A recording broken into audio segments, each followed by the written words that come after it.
महाराष्ट्र में इन्होंने चीटिंग की। हमने सवाल पूछे इलेक्शन कमीशन से, दिखाइए इन्होंने वोटर लिस्ट नहीं दिखाई।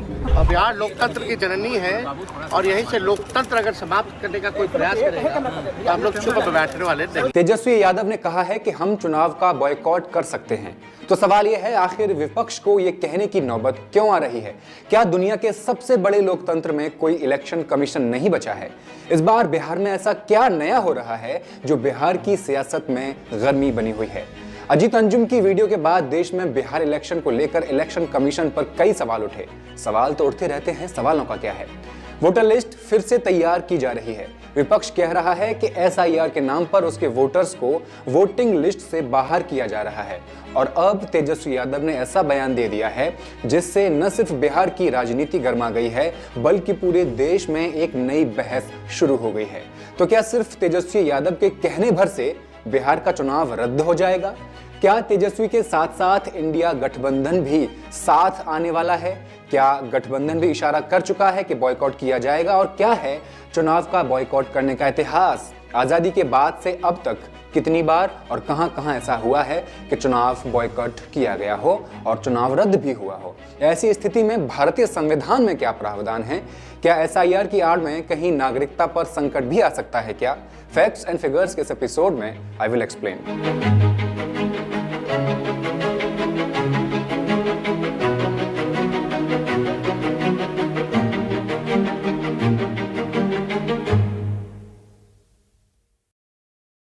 नमस्कार, मैं हेमंत और आप पॉलिटिक्स देख रहे हैं। नागरिक और प्रजा में क्या फर्क है?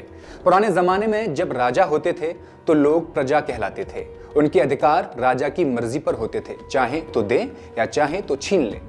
अमेरिका और फ्रांस की क्रांतियों के बाद दुनिया ने सीखा कि नागरिक वो होता है जिसके पास अधिकार होते हैं, हक होते हैं, और वो हक किसी राजा की मेहरबानी से नहीं मिलते।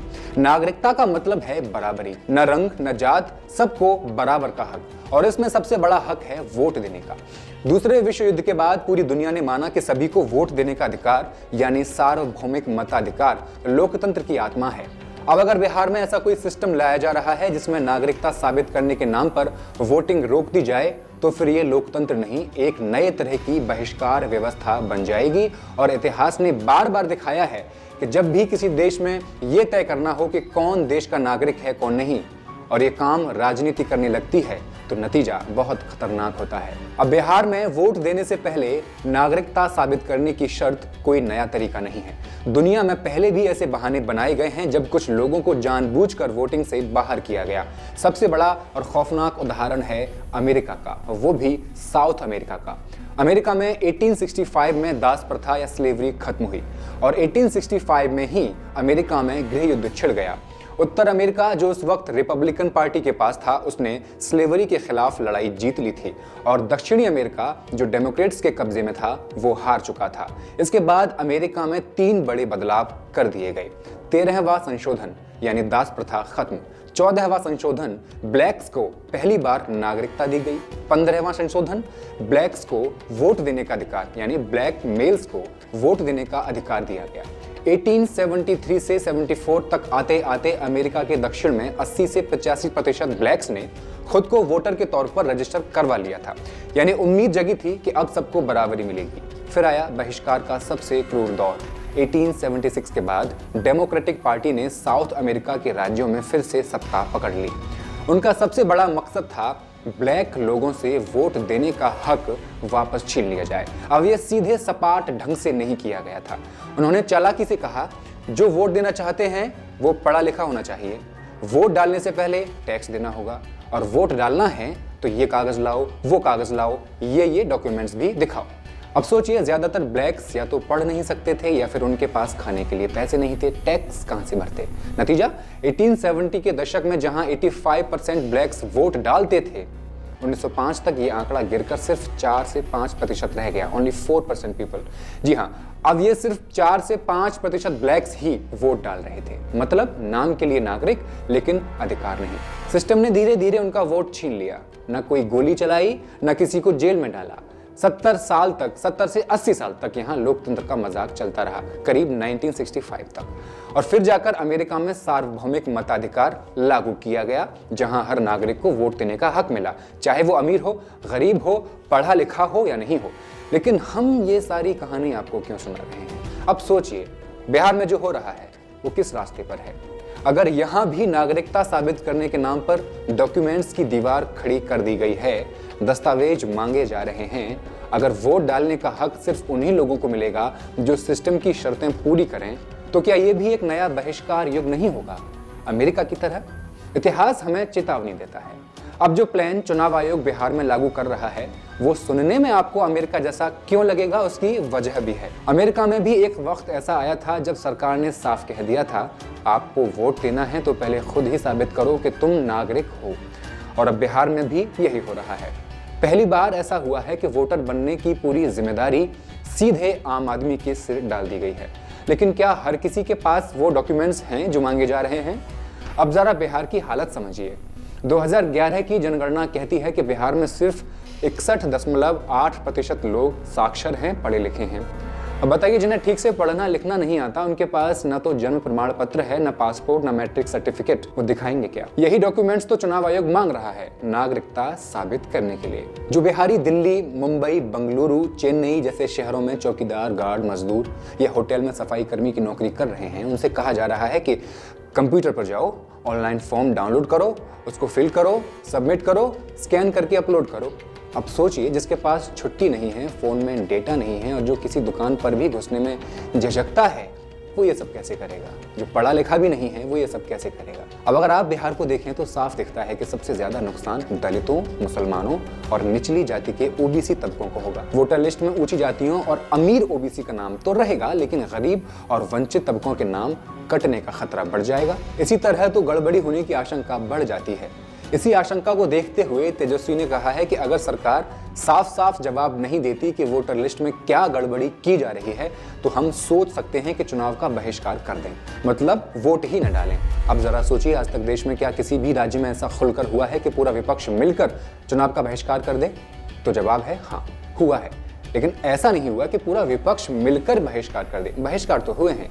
ज्यादातर मामलों में या तो राजनीतिक हालात बेहद असामान्य थे, या फिर ये फैसला किसी संगठन का खुद का था। जैसे 1953 से लेकर 1972 तक जम्मू कश्मीर में नेशनल कॉन्फ्रेंस ने सभी चुनावों से दूरी बनाए रखी थी। फिर 1989 से 1990 में जब कश्मीर में हालात बहुत खराब थे, तो कई अलगाववादी ग्रुप्स और लोकल पार्टियों ने चुनाव का बहिष्कार कर दिया था। 1989 के मिजोरम विधानसभा चुनाव में भी MNF मिजो नेशनल फ्रंट ने कांग्रेस सरकार के खिलाफ विरोध में चुनाव से किनारा कर लिया था। 1991 में पंजाब के विधानसभा चुनाव में कांग्रेस ने ही चुनाव का बहिष्कार किया था। उस समय पंजाब में हालात तनावपूर्ण थे। 1996 के लोकसभा चुनाव में नेशनल कॉन्फ्रेंस ने फिर से हिस्सा नहीं लिया और 1999 में कश्मीर विधानसभा चुनाव में भी अलगाववादी संगठनों ने वोटिंग का विरोध किया। 2014 में हरियाणा पंचायत चुनाव में कुछ इलाकों में विपक्ष ने चुनाव का बहिष्कार किया था। तेजस्वी ने भी प्रेस कॉन्फ्रेंस कर अभी कहा कि अब तो ये बात तय लग रही है कि गड़बड़ी करनी ही है, लाखों वोटरों के नाम लिस्ट से काटने हैं। अगर ये सब ऐसे ही चलता रहा तो हम भी चुनाव के बहिष्कार पर सोच सकते हैं, अगर सभी सहयोगी दलों से बात करेंगे और गंभीरता से इस पर हम। Those who are born for a great religious and spiritual purpose are the ones who face the deepest struggles of desire and lust. This is something people don't talk about much, but this struggle is part of every third spiritually inclined person's life. The reason behind it is also shocking. If you are tired of this battle with lust, remember you are not alone. There is a deep religious and spiritual reason behind it, which is also found in Hindu scriptures. What is the truth behind this struggle? Many great souls in the history of Hinduism, including yogis, saints, and kings, have endured significant battles due to desire and lust. Think about Maharshi Vishwamitra, a sage and great yogi. But when Menaka disturbed his penance, he too fell into the trap of lust. Or King Yayati, whose desires and lust changed his life and heavily impacted his lineage. Or Narayana. दलों से बात करेंगे और गंभीरता से इस पर हम फैसला लेंगे। चुनाव को बॉयकॉट करना है या नहीं, अब हमारे पास ये एक खुला ऑप्शन है। तेजस्वी यादव ने जैसे ही चुनाव बहिष्कार की बात छेड़ी, उसके अगले ही दिन कांग्रेस ने भी एक बड़ा बयान दे दिया। कांग्रेस का कहना है कि बिहार में पूरी प्रक्रिया ही गड़बड़ है और अगर ऐसे ही चुनाव कराए गए तो इंडिया ब्लॉक चुनाव का बहिष्कार करने पर गंभीरता से सोच रहा है। 24 जुलाई को जारी अपनी डेली अपडेट में चुनाव आयोग ने बताया था अब तक 91.32% यानी करीब 7 करोड़ 21 लाख वोटर्स के फॉर्म इकट्ठा किए जा चुके हैं। साथ ही ये भी बताया कि 1 लाख वोटर अभी तक अनट्रेसेबल यानी पता नहीं चल पा रहा वो कहाँ है। सबसे चौंकाने वाली बात यह है कि आयोग ने खुद कहा कि 60 लाख से ज़्यादा वोटर या तो मर चुके हैं या स्टेट से बाहर चले गए हैं या फिर एक से ज़्यादा जगहों पर उनका नाम दर्ज है। राहुल गांधी ने चुनाव आयोग को सीधे चेतावनी दी है। मैं चुनाव आयोग से साफ कहना चाहता हूं, अगर आपको लगता है कि आप ये सब करके बच जाओगे या आपके अफसर बच जाएंगे तो आप गलत सोच रहे हैं। हम आपको छोड़ने वाले नहीं हैं, हम आपका हिसाब लेंगे। आखिरी सवाल, तो क्या बहिष्कार करने से चुनाव रुक जाते हैं? जवाब है नहीं। सरकार अपने हिसाब से प्रक्रिया पूरी करती है, पर क्या ऐसे बहिष्कार का कोई असर होता भी है? क्या ऐसे जनता की आवाज़ दबती है या और तेज होती है? क्या चुनाव बहिष्कार से वोटिंग रुक सकती है? जवाब साफ है, नहीं। संविधान में कहीं नहीं लिखा है कि अगर राजनीतिक पार्टियां चुनाव में हिस्सा न लें